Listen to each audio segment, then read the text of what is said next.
Et bonsoir à tous et bienvenue sur la chaîne de Lexa Crypto. Nous sommes le dimanche 28 décembre 2025 et il est actuellement 18h15. Et donc on va faire un point sur la situation du Bitcoin à quelques heures de la clôture hebdomadaire. Donc vous le savez, en général, ce sont toujours des moments importants pendant lesquels il se passe très souvent des choses. Donc on va regarder tout ça en détail, bien évidemment.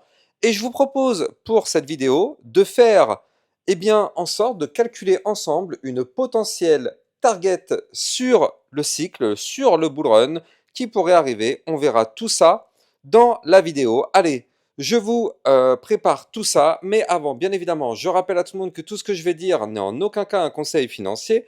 C'est à vous de faire vos propres recherches et n'oubliez pas, bien sûr, que le trading de crypto comporte des risques de pertes partielles ou majeures. Et on démarre donc avec cette cryptomap, comme vous pouvez le voir, qui tout doucement reprend des petites couleurs vertes et ça fait plaisir, hein, ça fait plaisir parce qu'à chaque fois, il y a quelques temps, on n'avait que du rouge, du rouge, du rouge.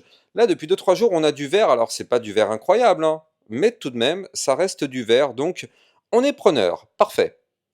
Maintenant, on va regarder ensemble notre Bitcoin. Donc là, on a un Bitcoin qui est toujours en train de stagner et d'évoluer à l'intérieur du range. Là, il n'y a pas de changement. Je rappelle, ce range, il est ici, donc c'est cette boîte violette, et pour l'instant, toujours pas de changement.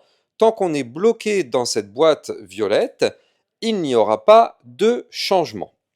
Maintenant, là, la bonne nouvelle, c'est que vous le voyez, on est en train de tenter le breakout de la première résistance, 88 035. Je rappelle ce qu'on a dit depuis plusieurs vidéos. Si on pète cette résistance, on ira chercher le bas du ruban de moyenne mobile à 88 430. Si on arrive à récupérer le bas du ruban de moyenne mobile, ça nous permettrait d'aller retester la résistance importante des 89 660 $. Et je rappelle que si on break ces niveaux clés, ça voudrait dire qu'on valide ici ce pattern en double bottom. Et je rappelle que c'est une figure chartiste de retournement haussier qui nous permettrait de tenter une remontada qui pourrait nous emmener au 92 092, voire même aller chercher le haut du range au 94 180 $. Voilà pour ce qu'il est. Effectivement, on avait déjà évoqué tout ce scénario. Pour le moment, aucune surprise. Aucune surprise. D'ailleurs, on est toujours dans ce pattern en double bottom qu'on essaye de valider depuis maintenant 3-4 jours. On n'arrive pas à le valider. Bon, c'est normal, ça va prendre du temps. On patiente tout simplement. Parfait. Maintenant, ceci étant dit, bon, on va essayer de regarder ensemble qu'est-ce qui pourrait se passer. Parce que là, je rappelle que du côté des bandes de Bollinger, ça compresse à mort. Et plus ça compresse, plus, bien évidemment, ça nous fait plaisir. Ça nous fait plaisir parce que quand ça compresse, on sait que ça va finir par péter. Ça va finir par péter, quoi qu'il arrive, à un moment donné. Et donc, forcément, plus, eh bien, on pète, on compresse au maximum, plus le mouvement de sortie sera bien évidemment beaucoup plus puissant. C'est ça qu'on aime. Donc là, pour le moment, on patiente, on est toujours en plein dedans. Et ce que je vous propose, c'est d'essayer de calculer ensemble une target qui pourrait avoir lieu en cas de retournement haussier du Bitcoin. Parce que, comme je viens de vous l'expliquer il y a quelques instants, en cas de cassure de ce range par le haut, ça veut dire qu'on casse les bandes de Bollinger par le haut aussi. Et donc, bien évidemment, ça voudrait dire quoi? Ça voudrait dire qu'on pourrait retrouver de la volatilité. Alors, nous, c'est extrêmement simple. Pour ce faire, on se met en vision hebdomadaire, qui est quand même une vision quand même assez long terme, l'hebdomadaire. Donc là, chaque bougie que vous voyez à l'écran correspond à une semaine, hein, tout simplement. C'est pour ça qu'on appelle ça une vision hebdomadaire. Et donc, qu'est-ce que ça signifie concrètement? Ça signifie que là, on le voit parfaitement ici. En hebdomadaire, on avait formé ici une gigastructure de latéralisation qui avait eu lieu entre le mois de novembre 2024 et qui a malheureusement été breaké par le bas en novembre 2025, c'est-à-dire un an après. Et depuis le 17 novembre 2025, on n'arrive pas à récupérer ce niveau clé. Vous le voyez? On essaye de récupérer ce niveau clé qu'on avait breaké à 91 237 $. On a essayé déjà à 4 reprises de le récupérer. Malheureusement, pour l'instant, ça a été que des échecs consécutifs. Il ne faut pas aussi oublier que la semaine dernière et cette semaine d'ailleurs, on est peut-être en train de faire des bougies en doji. C'est-à-dire que la semaine dernière, on a clôturé sur une bougie verte, mais avec un petit corps de bougie, une grande mèche en haut, une grande mèche en bas. C'est ce qu'on appelle un doji.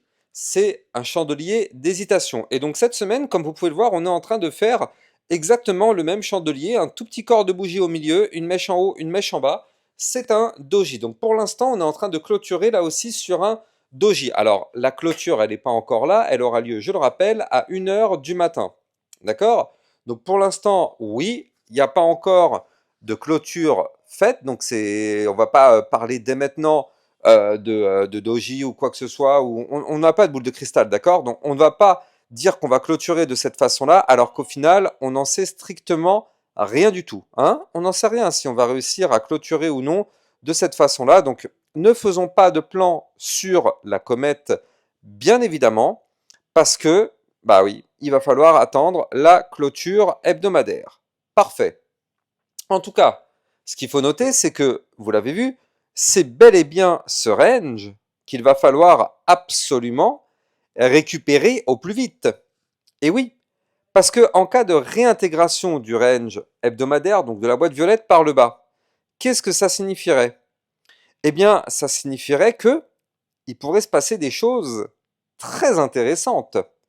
Et oui, parce que là, avec ce mouvement-là, réintégration du range par le bas, je rappelle que ça précipiterait une hausse des cours.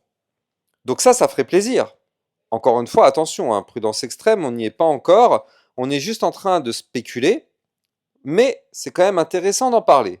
Maintenant, ce qu'il faut noter aussi, c'est que là, on a un haut de range hebdomadaire à 104 000 $ et il faut pas oublier, et c'est flagrant sur cette vision que je suis en train de vous montrer à l'écran, que on a eu un top qui a été fait quand on est venu toucher les 126 000 $, donc ici.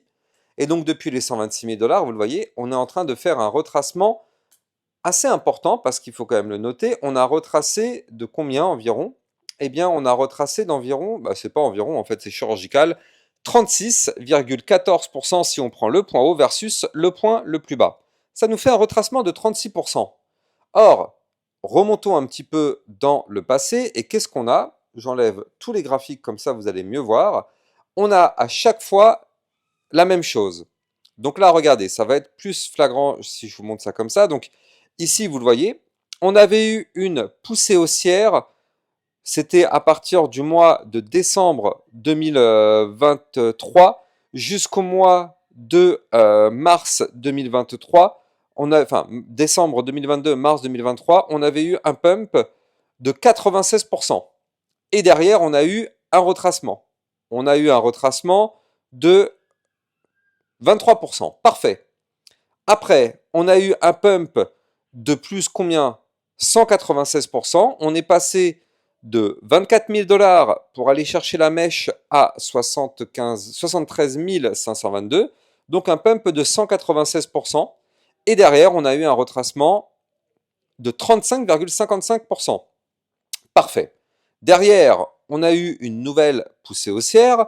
On a eu un pump, on est passé de 49 410 à ici 109 530. Donc on a eu un pump de 121% qui s'est suivi d'un retracement de 32,44%.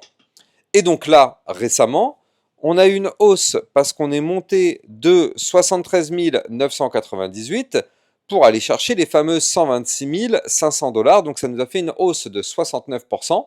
Et derrière, on a eu le retracement qu'on avait calculé tout à l'heure, donc c'est-à-dire le retracement de 36%. Donc par rapport à ce qui s'est passé avant, on est tout simplement dans un scénario identique, les amis. Donc si on suit la logique, et encore une fois, rien ne peut dire que c'est ce qui va se passer, mais si on suit la logique, eh bien, on pourrait trouver un bottom pour pourquoi pas tenter de se relancer. Et donc, si on se met ensemble un Fibonacci de retracement, mais cette fois-ci haussier, donc on le met parfaitement ici sur le top et le bottom par rapport à ce qui s'est passé. Regardez, top ici, les fameux 126 000, bottom ici, 80 800, voire même, attendez, c'était un petit peu plus bas, voilà, c'était ça ici, oui, 80 612, voilà. Donc on se met un top-bottom par rapport à ce retracement, Et donc, qu'est-ce qu'on voit apparaître à l'écran? On voit une zone 1,618 qui sera une belle zone de prise de profit. Et cette zone, elle se situe à 155 053. Donc ça, on a là sous les yeux une target bull run en cas de poussée haussière du Bitcoin. D'accord? Target numéro 1. Après, c'est comme tout, il y a des personnes qui sont toujours beaucoup plus gourmandes, mais j'espère vraiment que ce qu'on a vécu sur ce cycle ont fait changer la vision des choses de certains. C'est-à-dire qu'en fait, avant de vous donner la deuxième target, il y a beaucoup de personnes sur ce cycle qui se sont dit non, mais c'est bon, il va y avoir des fois 10 ou des fois 100. Bah, d'un côté, c'est logique, hein, si vous écoutez certains youtubeurs, ils vous promettent des fois 10 et des fois 100 partout. Donc vous allez écouter ça et vous allez vous dire oui, il y aura un fois 100, sauf qu'au final, derrière, il y a à peine un fois 2, ce qui est déjà juste colossal. Mais vous n'allez pas prendre vos profits alors qu'il y a un fois 2, alors que derrière, vous, on vous a dit qu'il allait avoir un fois 100 ou un fois 10 ou j'en sais rien. Et donc ça, malheureusement, certains youtubeurs, bah, on va dire la vérité, hein, ça n'aide pas. Surtout quand on sait que 80% des personnes en trading crypto sont des débutants, clairement, ça n'aide pas. Donc tout ça pour dire que bah, ce cycle qu'on a vécu là nous a quand même ouvert les yeux pour se dire qu'il faut systématiquement prendre ses profits quand il y en a. D'accord? D'accord. Parce qu'effectivement, c'est quand même très important. À partir du moment où on a des profits, et il y en a eu sur ce cycle, que ce soit sur le Bitcoin ou les altcoins. Je rappelle que sur ce cycle, pour ceux qui me suivent depuis longtemps, on avait lancé un DCA à partir des 16 000 dollars. Donc forcément, toutes les personnes qui ont suivi le call ont réalisé des profits. On est passé de 16 000 à 126 000. Donc, pas de problème. Donc il y a eu des profits. Sur les altcoins, c'est pareil. On avait détecté des bottoms, on avait lancé des DCA sur certaines, on avait détecté d'autres altcoins qui pouvaient exploser, on avait déniché des potentielles pépites. Et il y a eu des explosions, il y a eu des x3, x4, on en a détecté pas mal. Le problème, c'est tout le temps le même. Pourquoi après un x3, vous avez toujours pas pris le moindre profit? Et je sais que parmi vous qui regardez la vidéo, je le sais, certains se retrouvent dans cette situation. Répondez-moi à cette question. Pourquoi je suis sûr et certain que vous avez eu des x2 et des x3? Si vous me suivez sur YouTube, on en a trouvé plein des cryptos qui ont fait des x2, x3. Pourquoi, parmi vous, certains n'ont jamais pris le moindre profit? Je veux une réponse à ça. J'attends une réponse en commentaire, les amis. C'est une question importante. Donc, la réponse, moi je la connais, c'est parce qu'il y a de la gourmandise. Et parce qu'il y a aussi une sorte de brainwatch, c'est-à-dire qu'en fait, vous avez été bullshité par certains youtubeurs qui vous ont dit qu'il y aura un x10. Vous avez juste un petit x3, et donc vous prenez pas de profit parce que le youtubeur vous a dit qu'il y aura un x10, et vous avez fait un x3, vous n'avez pas pris de profit, tout simplement. C'est aussi simple que ça. Donc, c'est une erreur de débutant et ça tombe bien sur ma chaîne YouTube. Nous ne sommes pas naïfs, on ne fait pas ce type d'erreur-là. On prend des profits quand on en a, comme ça on est sûr et certain de ne pas se retrouver le bec dans l'eau, bien évidemment. Bref, tout ça pour en venir justement donc aux fameuses target Bitcoin. Donc comme je vous l'ai dit tout à l'heure, on a donc ici ce Bitcoin qui pourrait atteindre, on l'a vu, les 150 000, 0,53 pour la target numéro 1, mais on pourrait avoir aussi en target numéro 2 quelque chose de bien plus haut. En target numéro 2, on pourrait avoir une autre cible que je vais vous donner dans quelques instants. Je rappelle bien sûr à tout le monde que vous pouvez trader les crypto-monnaies, ça se passe sur Bybit Europe, la plateforme de trading qui vous propose un bonus pouvant aller jusqu'à 5030 dollars en fonction de votre dépôt. Bien évidemment, plus votre dépôt est élevé, plus le bonus sera élevé, c'est logique. Et donc en plus de ça, vous allez pouvoir lancer un DCA, c'est-à-dire investir potentiellement sur du long terme avec une méthode simple et disciplinée qui a toujours fait ses preuves. Avec le DCA, ça vous permet d'avoir un prix lissé sur toutes les crypto-monnaies. Donc n'hésitez pas, vous avez mon lien de parrainage en description de cette vidéo. Donc là, retournons à nos moutons. Les targets sur le Bitcoin, donc on l'a vu. Target numéro 1, 155 053. Target numéro 2 pour les plus gourmands, 200 943. Mais attention, nous ne sommes pas naïfs. Je rappelle que si on va chercher la target déjà numéro 1, c'est déjà très très bien. Normalement, qui dit target, dit zone de prise de profit. Donc c'est-à-dire que si jamais, si on a un pump sur le Bitcoin et qui nous emmène sur cette zone-là, il ne faudra pas être naïf. C'est une zone de prise de profit. Comme son nom l'indique, beaucoup de traders du monde entier prendront leur profit à cet endroit-là. Donc soit la plupart continueront de faire l'autruche et penseront que voilà, soit on continue de trader intelligemment. C'est une zone de prise de profit comme son nom l'indique. Donc ici, il faut prendre une partie de ses profits à minimum. C'est logique. Parce qu'on sait que cette zone-là sera une zone de potentiel rejet pour avoir un retracement. Ce serait dommage d'avoir un pump. Ce serait dommage d'avoir en tête que c'est une zone sur laquelle on risque fort de chuter. Et ce serait dommage, en ayant toutes ces informations, de ne pas avoir pris le moindre profit. Donc bien évidemment, ici, il y aura une chute. Mais après, derrière, ça pourra remonter et casser pour aller chercher la target d'après. Mais c'est pas grave. Vous aurez déjà pris des profits. Ce qui fait que même si ça remonte, vous prenez une partie des profits, vous restez en position avec le reste, ce qui fait que quoi qu'il arrive, si ça continue de monter, vous êtes toujours dans la fusée. D'accord? Il faut avoir une stratégie quand on trade. On ne peut pas trader sans avoir en amont anticipé avec les niveaux clés de prise de profit sur la moindre position. Ce n'est pas possible de trader sans avoir une stratégie de cette façon-là. Ce n'est pas possible, ça ne fonctionne pas. Quand on prend une position, il faut rester professionnel, c'est-à-dire qu'il faut toujours systématiquement calculer ces niveaux clés de prise de profit ou de niveau clé de perte acceptable. Tout ça doit être calculé en anticipé dans toutes les positions. D'accord? Très très important ça. Donc là voilà, là si on prend cette extension de Fibonacci, elle nous donne les 200 943 et donc l'extension numéro 3 nous donnerait 246 833. Donc vous l'avez compris, là c'est pour des gens encore beaucoup plus gourmandes. Ça c'est pareil, on le sait, hein, c'est des pièges, hein, c'est des pièges effectivement tout ça. Mais bon, voilà, donc là c'est déjà pas mal ces informations. On a quand même détecté des niveaux clés. Est-ce qu'ils seront atteints? On n'en sait strictement rien. Là, tout ce qu'on sait, c'est que c'est du Fibonacci. Donc, ce n'est pas des niveaux clés anodins. Ce sont des niveaux clés Fibonacci et on sait qu'il y aura une réaction sur ces niveaux clés. Est-ce que on ira les chercher? Ça, par contre, on n'en sait foutrement rien. D'accord? On ne peut pas savoir ce qui va se passer dans le futur. Pourquoi? Parce qu'on n'a pas de boule de cristal, tout simplement. Hein? Tout simplement. On n'a pas de boule de cristal. L'analyse technique permet d'anticiper des choses, permet d'avoir une longueur d'avance, bien évidemment, mais l'analyse technique ne permet pas de dire avec certitude ce qui va se passer. C'est juste pour anticiper des scénarios et ne pas se retrouver le bec dans l'eau si ces scénarios arrivent. C'est ça le but de l'analyse technique.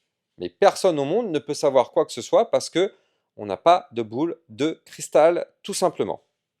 Donc là, si on continue donc dans notre analyse technique Bitcoin, donc là on a vu sur le cycle ce qui pourrait se passer en cas de poussée haussière de notre Bitcoin, mais bon, encore une fois, revenons-en à nos moutons, nous ne sommes pas naïfs, on sait qu'on n'aura strictement rien du tout sur le Bitcoin tant que, en vue jour, on en retourne toujours à ça, on revient toujours à ce range en vue jour, tant que ce range ne sera pas breaké par le haut, donc c'est-à-dire tant qu'on n'arrive pas à péter les 94 180 $, il est inutile d'espérer quoi que ce soit sur le Bitcoin. On reste dans une situation de latéralisation. Tant qu'on est dedans, on est bloqué. On n'ira pas plus haut, tout simplement. Donc là, c'est vrai que si on arrive à péter ce range par le haut dans les prochaines semaines, ça pourrait déclencher quelque chose. On n'y est pas encore. Je rappelle que actuellement, vous êtes en train de regarder des vidéos sur ma deuxième chaîne YouTube, donc Lexa Crypto. C'est la chaîne YouTube sur laquelle je vous fais des vidéos le soir et le matin, c'est sur ma chaîne YouTube principale Lexamon Crypto. Donc, si vous n'êtes pas encore abonné sur ma seconde chaîne YouTube, n'hésitez pas, vous allez sous la vidéo, il y a un bouton s'abonner. Et surtout, c'est important, vous cliquez bien sur le bouton abonner, vous activez toutes les notifications tout à l'heure. J'ai encore une personne qui me dit oui, mais Lexa, je comprends pas, je reçois pas toutes les notifications. Pourtant, je me suis bien abonné, bah oui. Mais si on ne clique pas sur ce bouton-là, vous n'allez pas recevoir les notifications, vous allez en recevoir que quelques-unes, c'est l'algorithme de YouTube qui fait pour vous. Cliquez bien sur toutes les notifications, comme ça vous êtes sûr et certain de bien avoir toutes les notifications une fois que vous êtes abonné. En attendant, moi je vous souhaite un excellent dimanche soir et je vous donne rendez-vous demain matin à 8 h pour faire le point sur les news, bien sûr, parce que là on ne voit pas les news quand c'est le soir. On verra les news bien évidemment et on refera un point sur le Bitcoin et on anticipera ce qui pourra se passer dans la semaine qui arrive. Allez, bonne soirée à vous, à plus tard, ciao ciao.